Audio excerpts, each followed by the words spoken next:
का बर्तन घड़ा था, उसके ढक्कन को हटाया तो उसमें एक सोने की असरफी, बाकी सब कोयला।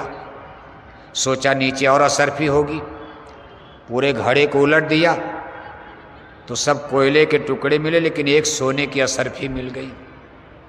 फिर भी रामदास को खुशी हो गई।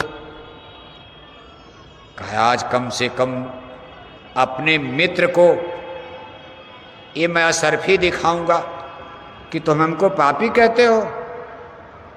तुम कह रहे थे कि बेश्या के कोठे पर जाकर मैं पाप कर रहा, और मैं इतने दिन बेश्या के कोठे पर गया, देखो एक असरफी पा लिया, एक असरफी मिल गई। भगवान मेरे ऊपर कितना खुश हैं, तुम हमको पापी कहते हो। मुझको सोने की असरफी मिल गई, और तुम इतने दिन सत्संग में गए, तुमको क्या मिला? तुम भी कुछ दिखाओ।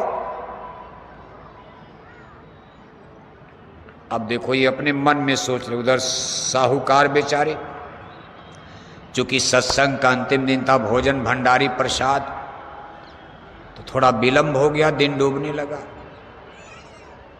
तो साहूकार ने सोचा, सेठ जी ने सोचा कि मित्र रामदास इंतजार कर रहे होंगे, और चूंकि अंधेरा होने जा रहा तो जल्दी जल्दी जंगल का रास्ता, जल्दी जल्दी चलने लगे। तब तो पैरों में जूते चप्पल भी नहीं थे। थोड़ा सा झटके में एक बहुत बड़ा कांटा, बहुत बड़ा कांटा सेठ जी के पैरों में धंस गया, और इतना जबरदस्त कांटा कि निकाल रहे उसी में टूट गया। दर्द में का खून बह रहा, दर्द के मारे अब चीख रहे, चिल्ला रहे, लंगड़े लंगड़े लंगड़े लंगड़े खून गिर रहा। अब वहाँ कहाँ डॉक्टर मरहम पट्टी करने वाले जंगल में मिलेंगे। कराहते हुए जब पहुँचे तो रामदास तो पहले से इंतजार करे। कहा मित्र ये क्या, क्यों करा रहे हो, क्यों चीख रहे हो?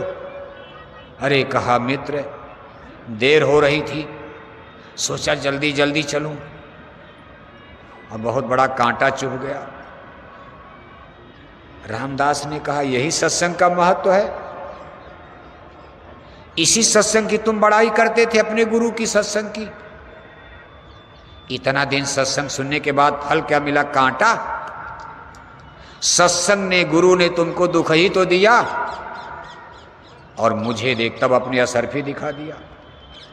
कहा तुम हमको कह रहे थे कि तुम पाप कर रहे हो रोज रोज, और ये पाप कर्म जिसको तुम पाप कर्म कहते हो, ईश्वर ने, भगवान ने मुझे सोने की असरफी दे दिया। देख मेरी गरीबी दूर हो जाएगी, और तुमको इतने दिन सत्संग सुनने के बाद ये कांटे का दर्द मिला, दुख मिला, कष्ट मिला।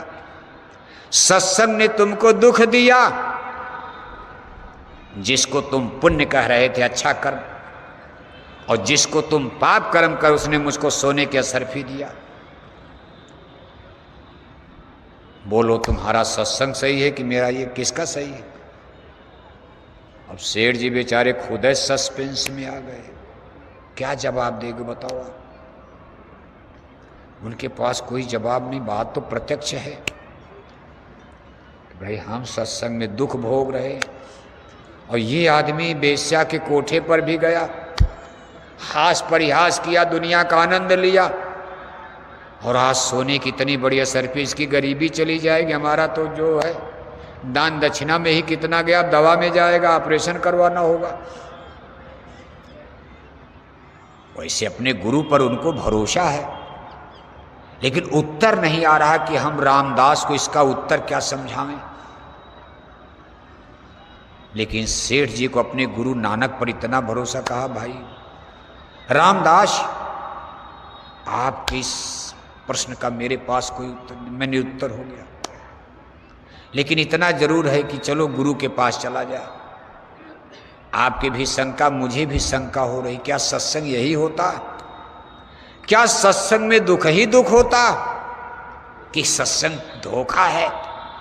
गुरु सदगुरु सत्संग धोखा है, धर्म कर्म। इससे अच्छा तो दुनियादार मजे में है, खाओ पियो मौज उड़ाओ, क्या तमाशा। मैं भी शंका में, चलो गुरु के पास। अभी दूसरे ही गांव में, बहुत दूर नहीं गए। अब देखो रामदास अहंकार में कहा चल तेरे गुरु से भी निपट लूंगा। बताओ, सत्संग सुनने नहीं जा रहे और गुरु के अपमान करने के लिए रामदास तैयार हो गए। अब संतों का खेल है, कैसे किसको सत्संग में बुलाएंगे। रामदास के मान को भी चलो भाई अच्छा इसी बहाने एक बहाना बना दिया, रामदास को जाना है गुरु के पास, सदगुरु के पास सामने उनको हाजिर होना है। कारण एक बन गया। रामदास ने घमंड में कहा चेले को तो मैंने हरा दिया, चल तेरे गुरु से भी निपट लूंगा। क्या जवाब देंगे तेरे गुरु। सीना ताने दोनों लोग गए। सेठ जी ने गुरु नानक जी महाराज के सामने पूरी बात रखा, अपनी भी रख दिया, रामदास की भी रख दिया। गुरु नानक जी महाराज कहने लगे सेठ पहले तुम्हारी कांटे वाली बताऊं कि पहले इनकी असरफी वाली बताऊं। तो सेठ जी ने कहा गुरु जी पहले इनकी असरफी वाली बता दीजिए कि इन्होंने 7 दिन पाप किया, सोने की असरफी पा गए। मैंने 7 दिन सत्संग सुना, कांटे का दुख भोग रहा, देखिए कितना दर्द हो रहा। गुरु नानक ने कहा सेठ ये जो रामदास हैं ये गुजरे जमाने में पिछले जन्म में बहुत बड़ा दान पुण्य करने वाला आदमी, इसने बहुत दान किया था, धनी मानी आदमी था, दान किया। उस दान के बदले इसको आज इस जन्म में एक घड़ा सरफी बैठे बैठे एक घड़ा सरफी मिलने वाली थी, लेकिन ये बहुत दिन से पाप कर रहा। ये जिस दिन वेश्या के पास जाता था एक असरफी कोयला बन जाती थी। एक दिन गया तो एक असरफी कोयला, दूसरे दिन गया दूसरी असरफी कोयला। ये सोने का घड़ा, सोने की असरफी से भरा हुआ घड़ा इसको मिलने वाला था बिना मेहनत के, पूर्व जन्म की तपस्या कमाई से। लेकिन ये जिस दिन वेश्या के घर में जाता था पाप करता था, इसके पाप कर्म से एक असरफी कोयला बन जाती थी। आज एक असरफी बची थी, संजोग से वेश्या घर पर नहीं थी। अगर आज वेश्या घर पर रहती तो ये भी असरफी कोयला बन गई होती। ये अंतिम दिन गया तो वेश्या घर पर नहीं मिली तो एक असरफी बच गई। इसने पाप कर्म करके अपना बहुत बड़ा नुकसान कर लेने थे। आज ये इलाके का सबसे बड़ा लैंड लॉर्ड, एक घड़ा सोने के असरफी पाने के बाद ये जमींदार लैंड लॉर्ड सामंत बन जाता। इसने पाप कर्म करके अपना नुकसान कर लिया। एक ही असरफी मिली। रामदास ने, सेठ जी ने कहा मेरे कांटे के बारे में बताइए। कहा सेठ तुम पिछले जन्म में एक बादशाह थे, राजा थे, छोटे मोटे राजा, लेकिन तुम बड़े निर्दयी राजा थे। तुमने कितने बच्चे बच्चियों को कत्ल कर दिया, कितने को मारा काटा अपनी तलवार से। इसके बदले में तुमको 7 जन्म तक नरकों की आग में जलना था। ये तुम्हारे खाते में था, लेकिन मैंने सूली का कांटा बना दिया। तूने 7 दिन हमारा सत्संग सुना, 7 दिन में तुम्हारे 7 जन्मों की नरक की पीड़ा को हमने खत्म करके, जहां तुमको नरकों में सूली पर चढ़ना था, कटना था, एक मामूली कांटा सत्संग ने तुम्हारा उद्धार कर दिया। अब तुम्हारा लेना देना खत्म हो जाएगा, तुम पार हो जाओगे, तुम्हारा भजन अब बनेगा, यहीं से तुम्हारा उद्धार शुरू हो जाएगा। तुम नाम कमाई, शब्द कमाई में आगे बढ़ जाओगे। आज तुम्हारे ये पाप कर्म की गिल्टी गल गई, एक कांटे में ही तकलीफ में कम हो गया। इसको कहते हैं सूली का कांटा। अब देखो रामदास ये बात सुनकर चरणों पर गिर गए। अरे कहा गुरु महाराज हम तो सत्संग को, साधु महात्माओं को हवा हवाई मानते थे, मजाक समझते थे, लेकिन आज आपका दर्शन करके, आपकी वाणी को सुनकर, आज हमको पूरा यकीन भरोसा चढ़ों का, हमको भी नामदान दे दीजिए। अब देखो रामदास जिसको बेचारे सेठ जी इतना समझाए नहीं गए, आज वहीं नामदान लिए, सत्संगी बन गए, गुरु नानक के शिष्य बन गए। महापुरुष कैसे कैसे जीवों को पकड़ लेते हैं, ये हम आप कुछ नहीं समझ पाएंगे।